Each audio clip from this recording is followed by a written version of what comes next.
All right, good evening and welcome back to a regular meeting of the Burbank City Council on Tuesday, July 21st, 2026.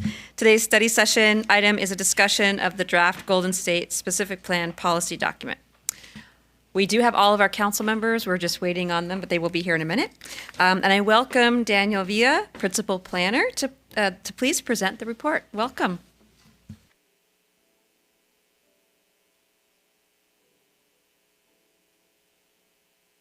With the, could you all hear me? All right, good evening, Mayor Takahashi, Vice Mayor Mullins, and council members. I'm Daniel Villa, Principal Planner with the Community Development Department and Product Manager for the Golden State Specific Plan.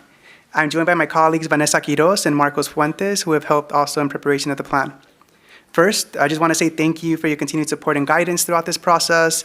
We're excited to share that the draft Golden State Specific Plan document is now available for public review. Reaching this milestone has been a true team effort, and we look forward to continued engagement with the council, the community, our boards and commissions, and stakeholders as we gather feedback and further refine the plan. This evening, we'll be providing an overview of the plan's organization, purpose, and key content, and we'll be available to hear your feedback in any direction you'd like us to consider as we continue community outreach and refinement of the plan before eventually bringing it back for a formal consideration. May I please have there it is, thank you. Before we dive into the plan itself, I'd like to start with a quick refresher on the plan area. The Golden State Pacific Plan focuses on roughly 640 acres located in the northwestern portion of the city, adjacent to the Hollywood Burbank Airport. It is one of Burbank's most important industrial, hospitality, and transportation districts. Over the years, the area has evolved from a center for aerospace and industrial activity into a diverse district that now includes media production, aerospace, logistics, commercial businesses, and established residential neighborhoods. In fact, the plan area also contains 7 housing element opportunity sites, reflecting the city's long-term strategy to accommodate future housing and locations with strong access to jobs and transit. The district also serves as a major gateway to the city, welcoming travelers through the Hollywood Burbank Airport and also the area's 2 Metrolink and Amtrak stations. This slide here provides an overview of the planning process and where we are today. The project has been developed through a 5-phase planning process that began back in 2016. Throughout each phase, community engagement has been a central part of the process, with input from residents, businesses, property owners, stakeholders, boards, commissions, and the City Council that have helped shape the plan. Today, we're pleased to have reached Phase 4 with release of the draft specific plan document for public review. An important part of the project has been the extensive coordination required across multiple city departments and product teams. Because the city is preparing for specific plans concurrently, staff has worked closely to ensure that each plan is aligned and supported by coordinated long-term planning strategy. This has included ongoing collaboration with Burbank Water and Power and Public Works, who I see in the room tonight, thank you, to align future and land use planning with utility infrastructure planning, helping ensure that city services can support the growth anticipated under each plan. With that overview in mind, let's take a quick look at the draft plan itself. The draft plan is organized in 8 chapters. Today, I'll provide a high-level overview of the first 7, which make up most of the content. The 8 chapters are glossary and definitions and terms chapter that identifies terms used throughout the document. Chapter 1, it introduces a plan by explaining its purpose, how it relates to the city's existing planning documents, and it summarizes the community engagement process that shaped draft the plan. Chapter 2, it provides historical and planning context. For example, the Golden State area has a rich industrial history and has long played an important role in Burbank's economy. For decades, it was home to Lockheed and the region's aerospace industry. Some of the historic images on the slide show some of that history. You can see the former Lockheed Air Terminal. Many of you may know this, but it was famously camouflaged during World War II. From the air, the facility was covered to resemble agricultural fields and residential neighborhoods in an effort to conceal it from potential enemy aircraft. Even though Lockheed departed in the 1990s, the industrial history is still an important part of the district today. Additionally, Chapter 2 also examines the area's existing conditions, opportunities, and constraints. Chapter 3 establishes a long-term vision for the district and the guiding principles that will shape its future. The vision reflects the ideas and values shared by community members, stakeholders, city boards and commissions, and the City Council throughout the planning process. It describes what we hope the district will continue evolving towards in the coming decades. Supporting that vision are 10 guiding principles. They establish a foundation of the plan's goals, policies, and implementation strategies. Together, they provide a framework for guiding both public and private investment and ensuring that future growth reflects the community's shared vision for the district. Chapter 3 also includes a comprehensive set of goals and policies organized by topic, including land use, urban design, the public realm, mobility, economic development, sustainability, equity, and neighborhood compatibility. Together, these goals and policies establish the framework for implementing the plan's vision and guiding future public and private investment throughout the district.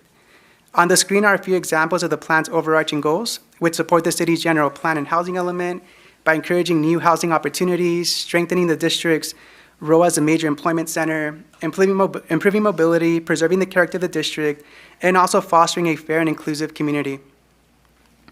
Chapter 3 also recognizes that the plan area is made up of multiple neighborhoods that are distinct from each other, each with different planning priorities. Rather than applying a one-size-fits-all approach, the plan organizes the district into 4 sub-districts, each with its own vision. In purple, the North Station sub-district is envisioned as the plan's highest intensity transit-oriented area, accommodating future mixed-use development, housing, and employment around the rail stations. In orange, the South Station sub-district is planned as a vibrant, walkable, mixed-use neighborhood that builds on its strong transportation connections. In red, the Empire neighborhood focuses on preserving its established residential character while adding neighborhood-serving amenities. And finally, in blue, the Golden State Industry Subdistrict preserves and strengthens the district's industrial base while supporting existing businesses and future employment growth. Together, these 4 subdistricts create a balanced framework that accommodates future growth while preserving the unique character of each part of that district. Chapter 4 focuses on the public realm and mobility improvements needed to support the district's long-term vision. A major focus of this chapter is transforming streets into public spaces. That are comfortable, attractive, and functional for everyone, by creating a safer, greener, and more connected environment that better accommodates people walking, biking, taking transit, and driving. Building on the area's strong transportation network, the plan achieves this through enhanced streetscapes, expanded landscaping and tree canopies, improved pedestrian and bicycle facilities, new open space opportunities, and also public realm standards that will guide future development throughout the district. To help illustrate the vision for the public realm, Chapter 4 also includes 10 conceptual street sections that illustrate the long-term vision for key corridors. On the screen are 2 examples, Thornton Avenue and Ontario Street. These illustrations compare existing conditions with the long-term vision for each street and demonstrate how future streetscape improvements could transform the public realm.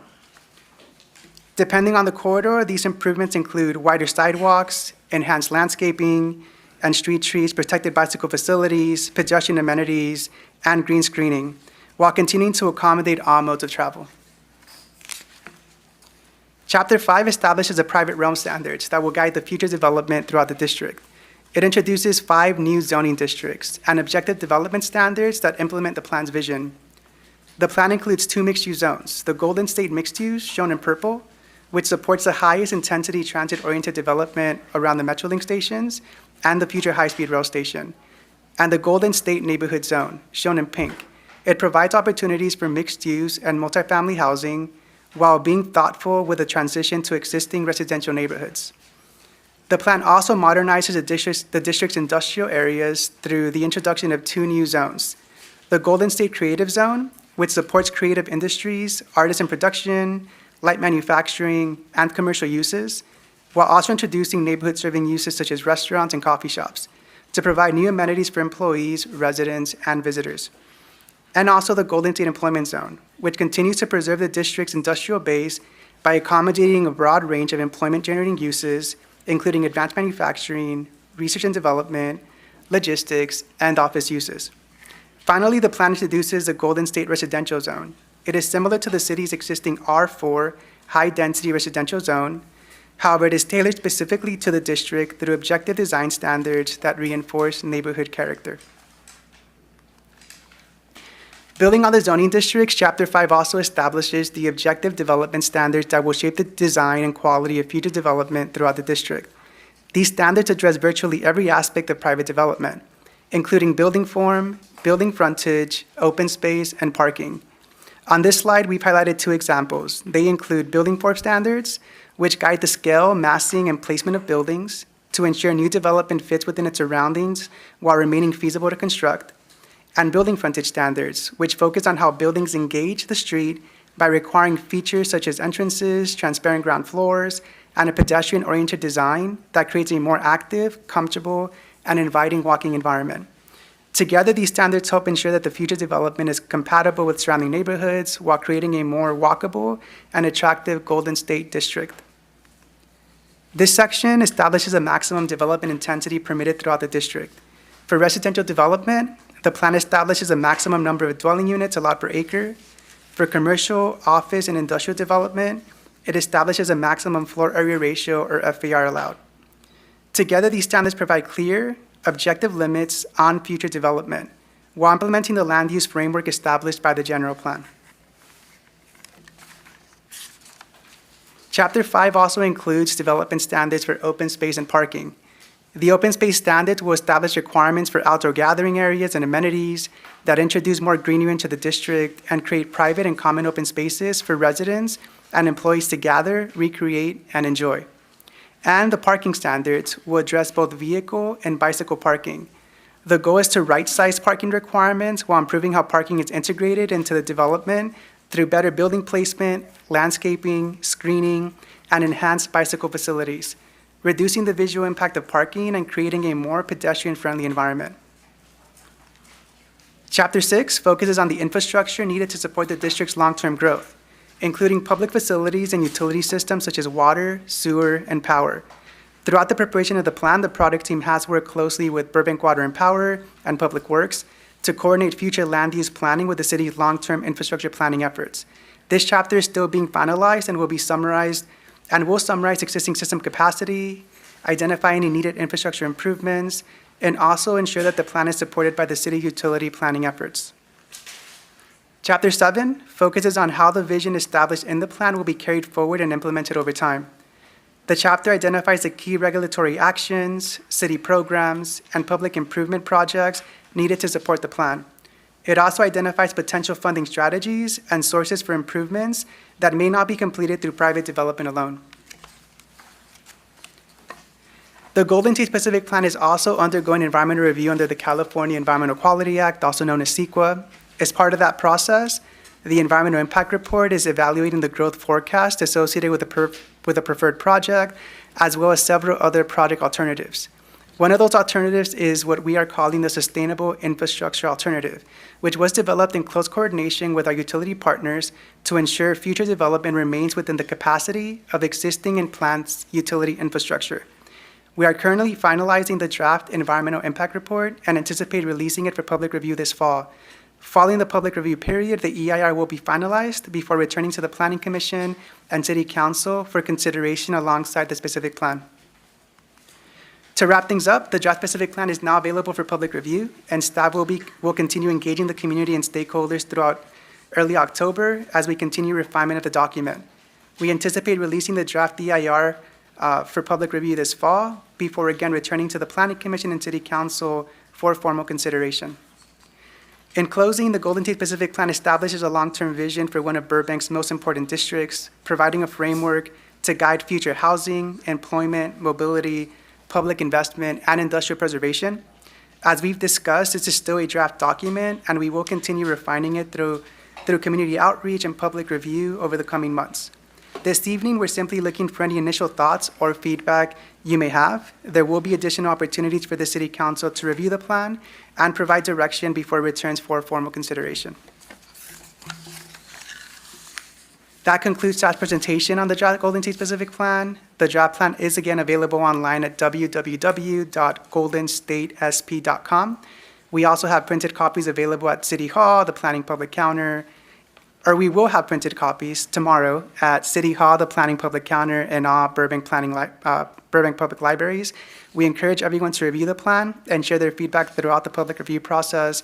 Thank you for your time, and we're here to answer any questions. Great. Thank you for the presentation.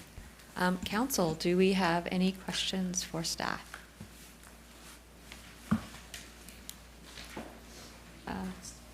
You're still writing? Okay. Councilmember Rosati, you want to go first? Questions, comments, maybe? So, do you see in this area like stores and shops with some of the mixed-use stuff? So it can be more walkable and. Thank you for the question, Council Member. Ms. Gooden. So to your question, just some background on the area. So as you all know, historically, it is an industrial area. There was a huge Lockheed Presence. There was also a lot of other industrial type uses.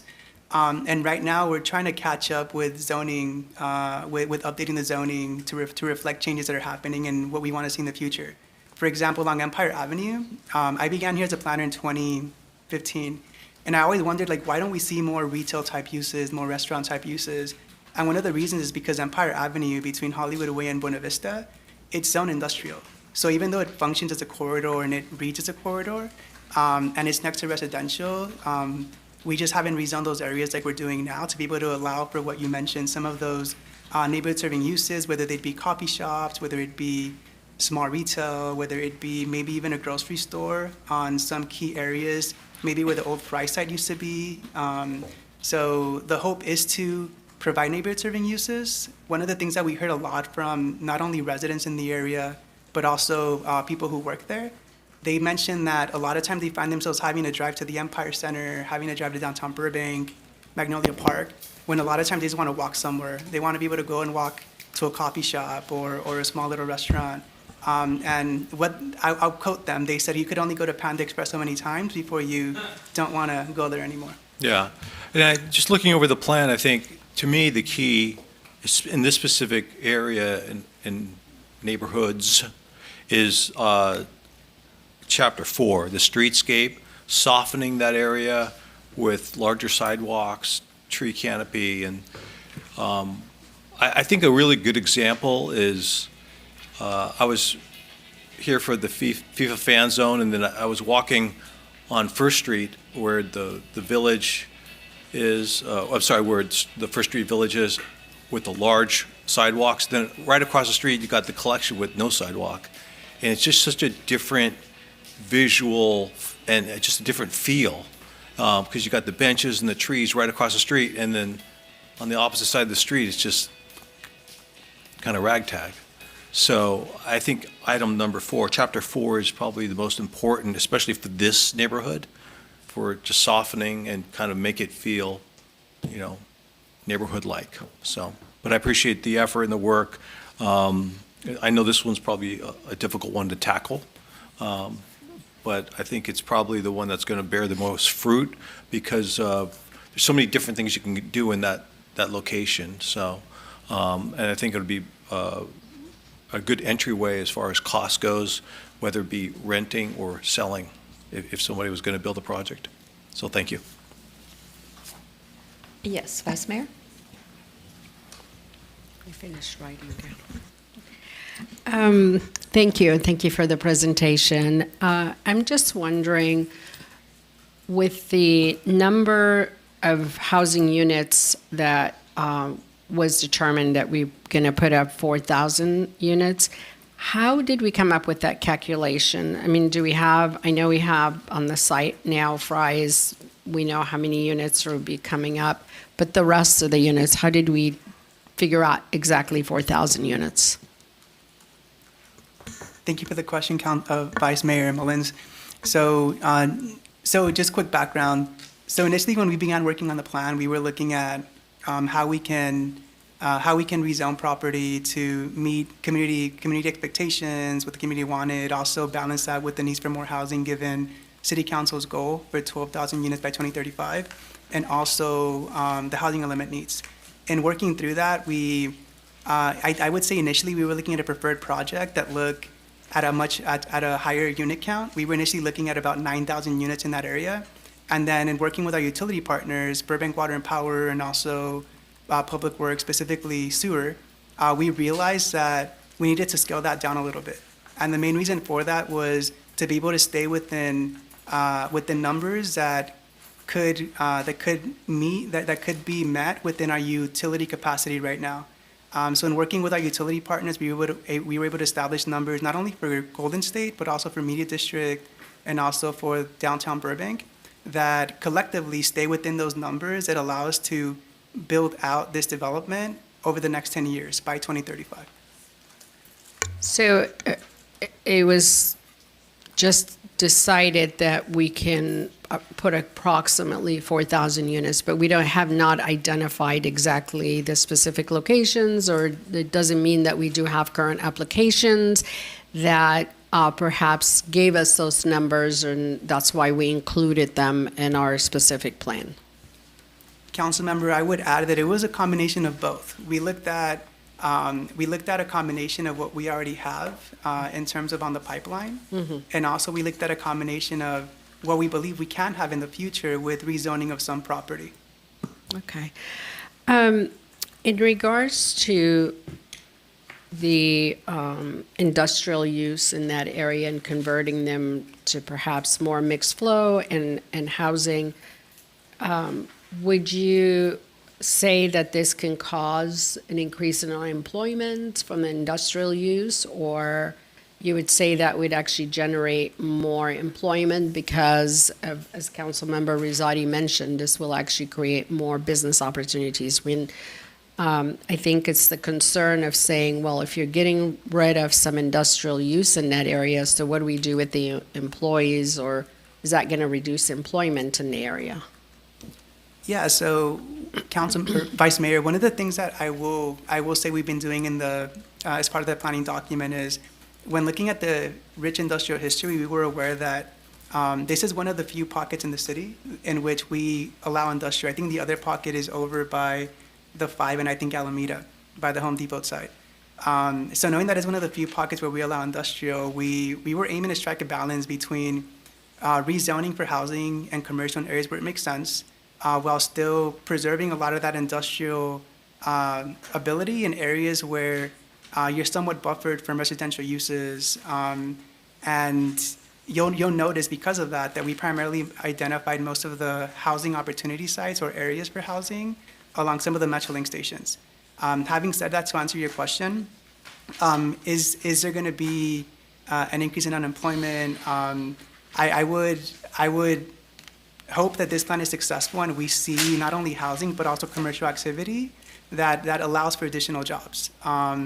Before we eventually come back with a final plan, we can dig into that a little bit more with our consultants to understand how maybe that adds better in other cities. But at this point, we haven't flagged concerns regarding the matters you mentioned. Scott Plumbeck, Claim Manager. Just to add on what Danny's, Principal Planner Danny Villa is saying, we're also looking at protecting existing uses out there. We know we have big employers out there. We want to protect them, so we're doing that as part of the plan. Also, we're introducing some new uses, some more flexible uses, so we can attract new employers. And as Principal Planner Villa mentioned, we also want to introduce additional amenities in the area, so we want to make it a more comprehensive district where we bring in new uses as well as protect what's there. Thank you, because with the growth that we're anticipating and 4,000 new units, I'm hoping that also there will be an additional 4,000 new jobs in the area, coming from new businesses or expanding the current businesses that we have and not losing some of our employment in that area because of the specific plan, because that area is very unique with all the businesses that we have and giving that's industrial, so there is a lot happening already in that area. So my ask would be that we really work hard to see how we can be creative to enhance that area with additional employment and expansion of businesses or expansions of the current ones that we have right now. I do want to go back to the housing because that is something, obviously, a topic of discussion here at the council chamber in most of our meetings. And the need for workforce housing, the need for affordable housing. And I know with every project, there is a percentage that goes in a project where they have to comply with affordable housing. But we're looking also at workforce housing. In addition to that, in homeowners. We want to encourage also having either condominiums or having townhomes, or it's not just rental in that area. I think it's very important that we explore that option as well. And that would give opportunity for our younger generation or opportunities for people that want to move to Burbank to actually have affordable housing in the sense of owning affordable housing. Do you foresee that this is something that we can actually work on in a specific plan to make it accessible, easier to own your own condo, your townhome? I know we can't have houses because we're already spread out, but we can go up. So do you see that it's a possibility we can make that happen with the 4,000 within that number? Yeah, Council Vice Mayor, definitely, and it's actually something that I think this plan will be very successful in doing. So I would say that a lot of times this plan is doing two things, and likely more, but two come to mind. I would say the first thing it's doing is it's establishing objective development standards that will hopefully facilitate people building that type of product. In the past, we've had people who want to build townhome developments or other types of housing projects, and sometimes their standards were not easy to work with. So hopefully, should this plan go forward, be adopted in the future, developers will have something that's easier to work with, and we'll also establish the expectations of the council and the community as to what we want to see. And I would say, secondly, we're also, one of the implementation programs in the plan is for the city to prepare a community benefits program that is going to incentivize things like that, amongst other things. For example, some of the things that that program may do is identify to developers if you provide for-sale housing, if you provide affordable housing, if you provide workforce housing. These are some of the benefits that you get. And use our program instead of other state programs, because our program is not only faster and not only more efficient, but also you're going to provide us what we need and what we're asking for. And here are your objective standards that make it very easy for you to do that. So the hope is that through this plan, we're able to facilitate that. And to the question, I'll share this. We've actually, over the past couple months, have received interest from developers at the old Logic site for potential townhomes. They haven't submitted anything, but there are discussions that we've had with the development community about seeing townhomes in this area. And we believe if we make it easier through a very well thought out process, we may see more of that.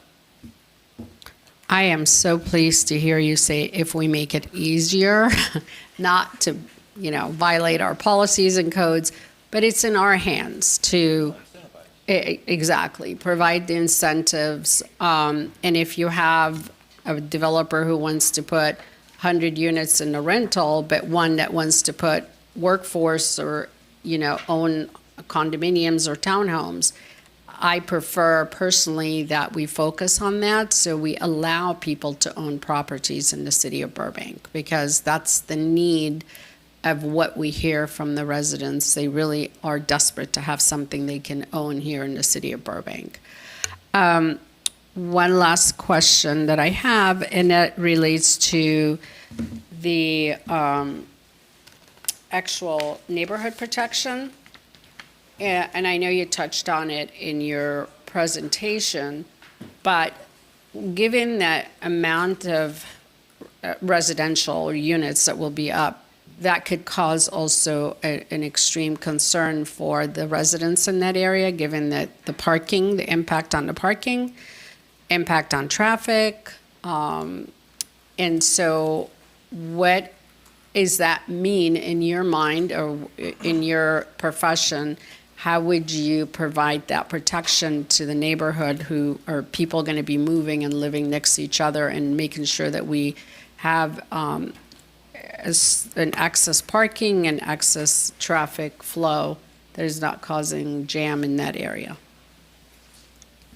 Vice Mayor, we actually have Marcos Fuentes from our Transportation Division here tonight, who is actually working on a neighborhood protection plan for Golden State, and it's running parallel to the plan. He can speak more on it.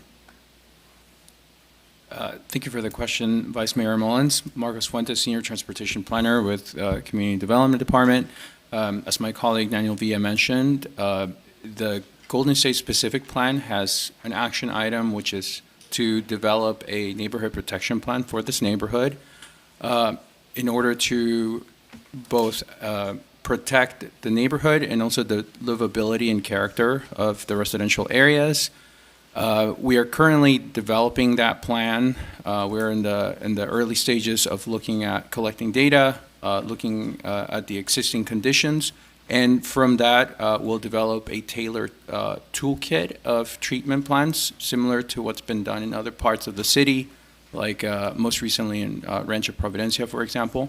And so that toolkit could include things like cut-through traffic mitigation measures, like speed humps, cul-de-sacs, et cetera, all the way to, parking regulations, so time restrictions, permit parkings, et cetera. Thank you. Next up, Councilmember Perez. Thank you, Madam Mayor.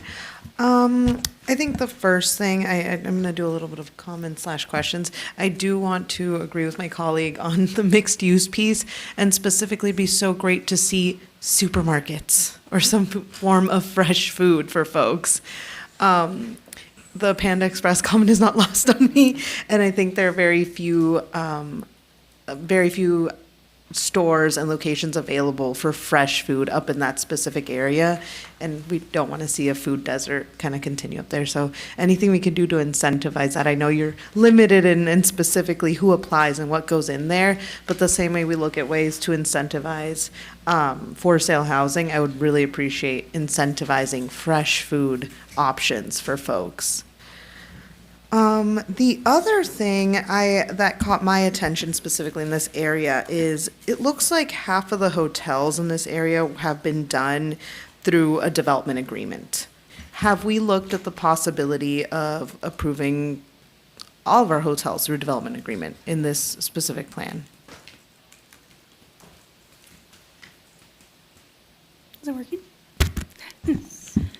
Good evening, Council. Vanessa Guido, Senior Planner. I'm helping Danny with the GSSP plan.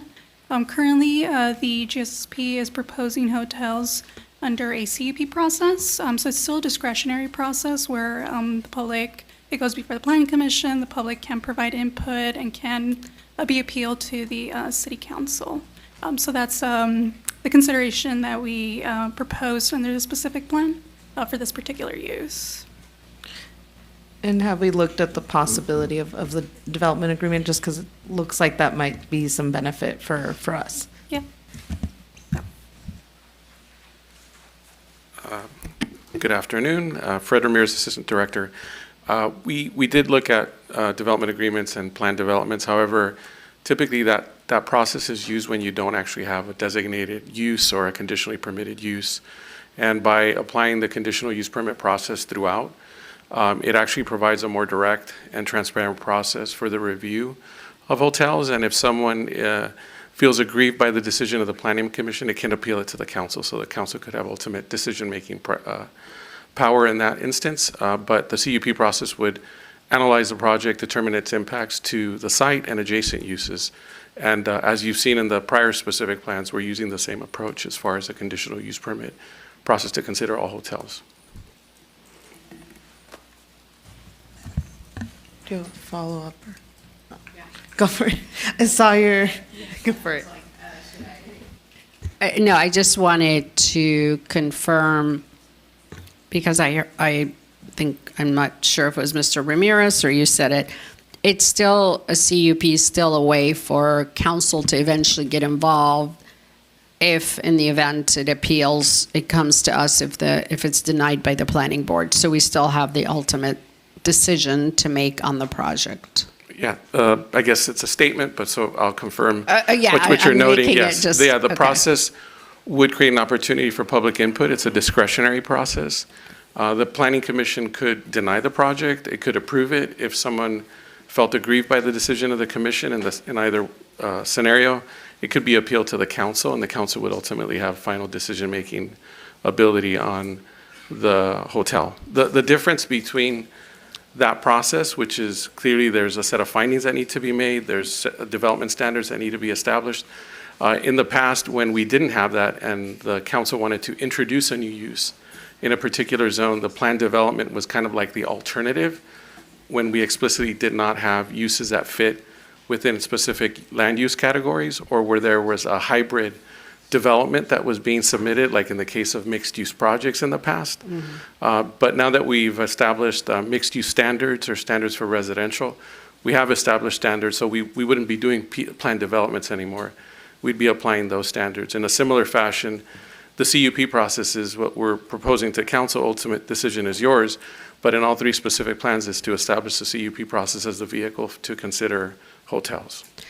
And Madam Mayor, if I may ask, so are you asking for us to give you direction so the CUP is acceptable, or that's something you already have in place? Well, the specific plans are ultimately for you to decide, if you want to make changes, if you want to consider alternatives, that's well within your purview. At this point, what's proposed, it's listed as a conditional use permit. And if you were to look at our zoning code currently, there are 17 zones where hotels are actually allowed either by permitted right or a conditional use permit. In some instances, if they're residentially adjacent, it's by a conditional use permit. So this approach is not foreign, it's actually consistent with what's happened previously. However, as you've mentioned, there have been planned developments that have been done in the past, but there is an established and a context of history in the zoning code that actually uses a CUP process to look at hotels. So we're just saying,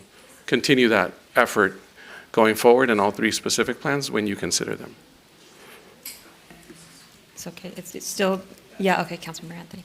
I just, normally I'd be fine with a CUP process. It's just with this specific plan, there's still a lot of things up in the air. We don't know what high-speed rail is going to look like. The folks who are going to be purchasing and building retail don't know what the airport's going to look like.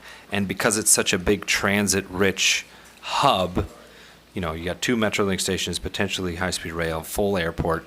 I personally would like to start with a PD just on the books, and then as time goes by, we can roll back to a CUP. What I don't want to happen is us start to go through this project, get it done, 2026, 2027, and then a bunch of folks see the PD, put in, applications for retail and housing, industrial, and then a few hotels get approved, and then the high-speed rail comes in, and then the Olympics come through the airport, and then people are like, oh, I know what I really want to build. I know what I really want to do. So when this comes back, I'd like to see an option to start with a PD and just roll back from there after a year or two and see where it's at. That's what I think could work. Councilmember Perez? I would also like to see an option, and I think for me, it comes from seeing what Glendale is doing, and for me, it's just about this specific plan, where they have a lot of hotels in these transit areas. So I'd like to see the option, because that's where I heard about it. Glendale has a development agreement for their hotels, and it's working out for them, so I'd love to at least take a look at the option. So we're talking about this particular topic. It sounds like having the options there and whatever's appropriate for that particular development maybe. And maybe the developer would like to do a CUP versus a DA. I don't know, you asking that the DA be offered first and the CUP is the backup, or that this is an option that's like on the menu, or what are you thinking? So I would say, front-facing, it should be a development agreement. And if there's criteria to be met, if they're engaging with staff, because the development agreement is usually a longer process. But if they're walking in with something that staff wants, there should be an option for them to fast track and possibly even come back to us with a CUP. But that, I think, gets a little bit more complicated. What I'd like to see is us in this area just start with the development agreement for all hotels.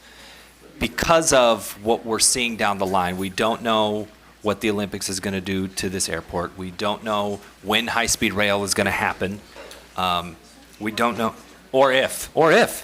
So there could, exactly. So my issue is, if we just go with the CUP, they're going to, a hotel developer will come through and talk to planning board, and planning board is going to be able to look at the ups and downs of it and say, well, we don't know about high-speed rail, we don't know what's happening, but on its merits, it looks good, and then they move forward. Versus a development agreement where they're talking with staff about, well, what do you hear from high-speed rail? What do you hear from the airport? What are council's long-term goals for the Metrolink station and the housing? So it is a little bit more cumbersome, I agree, but just starting out with this brand-new Golden State specific plan, I think we start with the plan developments for hotels, and then 2 years down the line, 3 years down the line, it's 2029, 2030, we've seen what the airport is doing, we figure out what the hell's going on with high-speed rail, and then we're like, okay, now we know what we're doing, we have the setup, we can roll back to a CUP, and then that will be our limit. That's just what I think. And to clarify for me, I'd like to at least see staff come back with that, because what I saw in Glendale was them do that, and it gave them more control, more of that local control. So I'd like to see what that looks like written in the plan for us, because we haven't even looked at it. Right. Okay. Yeah, I Councilmember agree. Rosado. I'd like to see a deeper dive on both. I don't want to do anything that's going to not incentivize, and that could happen with the PD, where we don't incentivize what we're trying to do. So I do think we should do a deeper dive. As Mr. Ramirez says, CUP is more transparent to the developer than the add-ons when you get with the development agreement. So it's worth looking at and weighing our options. In this climate right now, we should do whatever's best to incentivize the process. Okay. Yeah, Vice Mayor? Yes, and I agree with everyone, but I also want to see what would be the quickest, fastest way for a developer to come in, work with staff, but also in the same time, staff is in control with our own local ordinance, with our own local specific plan, without having to go back and spend many hours in trying to negotiate with the developer, because we're doing all this work in preparation for someone to come in, and everything will be obvious in front of them what can and cannot be done. So if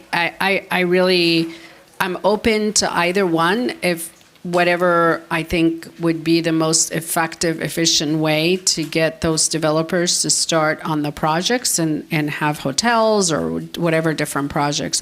And I see the city manager, before I go on and on, he really wants to jump in and say something, so I'm going to stop here. Yes. If I could, City Madam Manager, Mayor. yeah. So, a good discussion. Staff will come back with pros and cons for each of those two options.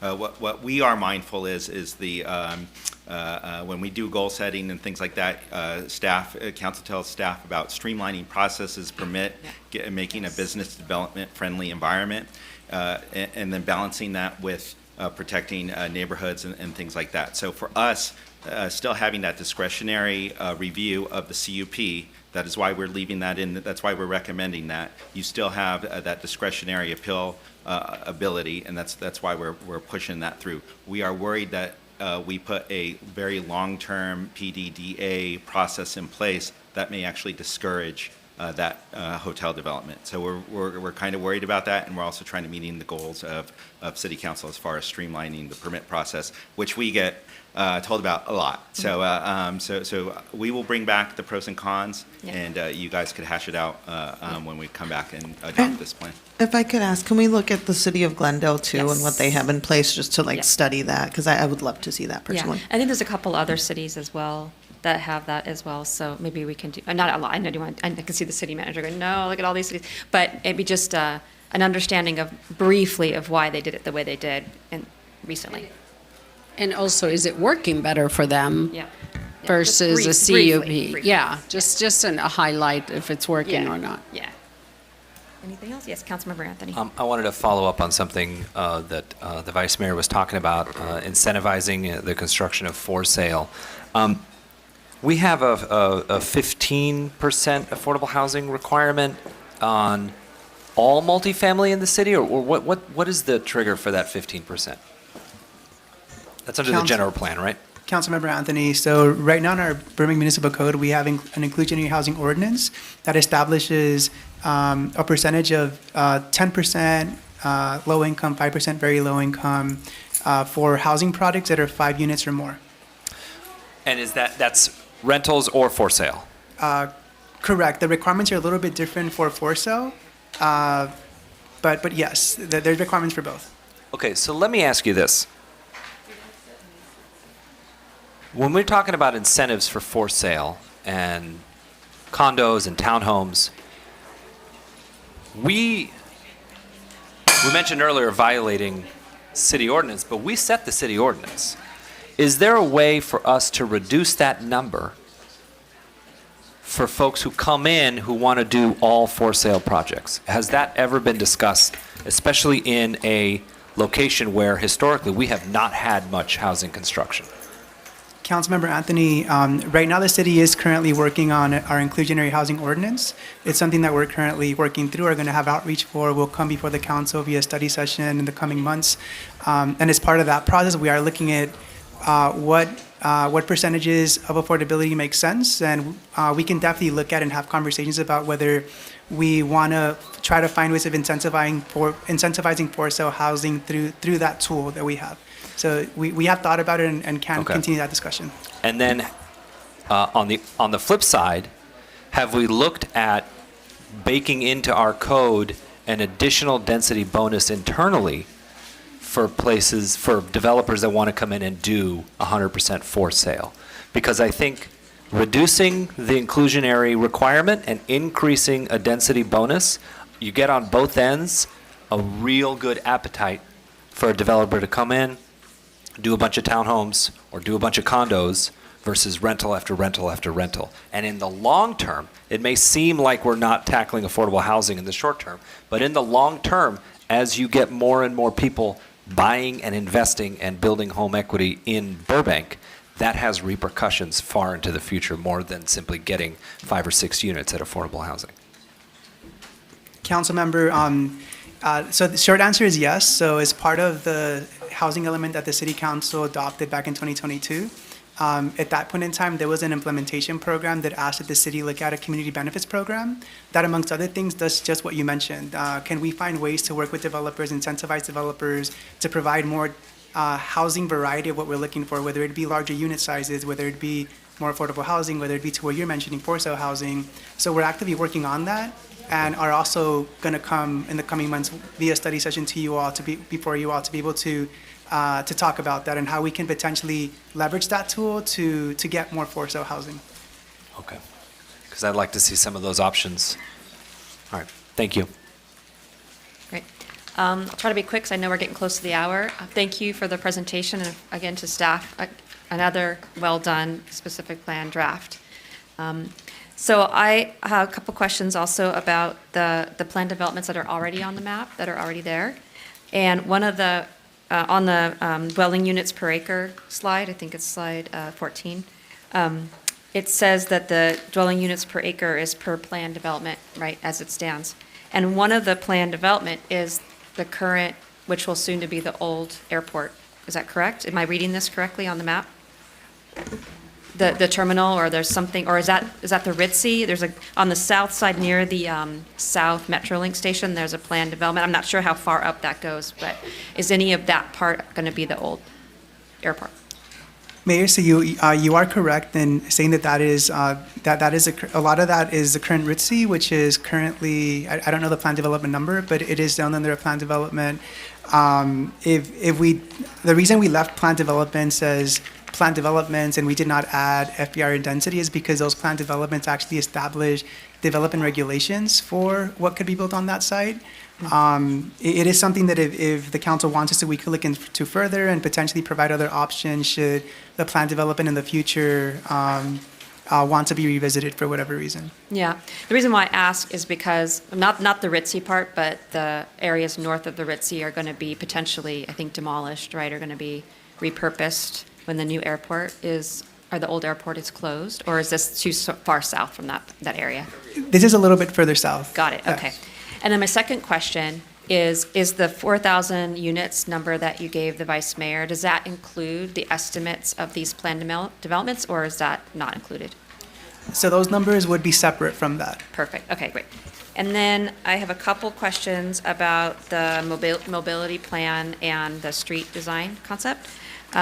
So, I just bring this up every time this area of town comes up, that the getting past the railroad on a bike, you know, I'm going to say, getting past the railroad on a bike is not safe and not easy. And so just putting it out there again to find a safe way to get bikes from the south to north side of the railroad tracks without having to go very, very far out and around.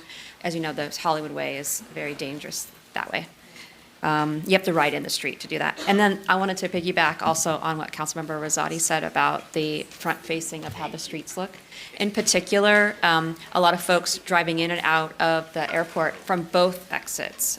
Well, that'll be the North Airport now, so just be that one. Will be driving down that street, and that's the first impression they have of our city when they come in. And, you know, so I think that that's something to consider too, that as we're working through the different negotiations with the developers, that we remember that whatever they put there is what the folks get impression of with our city. So we need to make it look nice. So, but thank you for that. Okay, that's all I've got. Any more questions or comments? No. Well done. Thank you again for all your hard work. When will this be coming back to council again? So we're aiming end of the year, early next year, so December, January. Okay, great. Great, thank you so much. So we are at the hour, but if it's okay to take a few minutes, 2-minute break, just enough for a restroom. Okay, 5. All right, 5-minute break being requested, 5-minute break. And I will then gavel down. All right, see you in 5.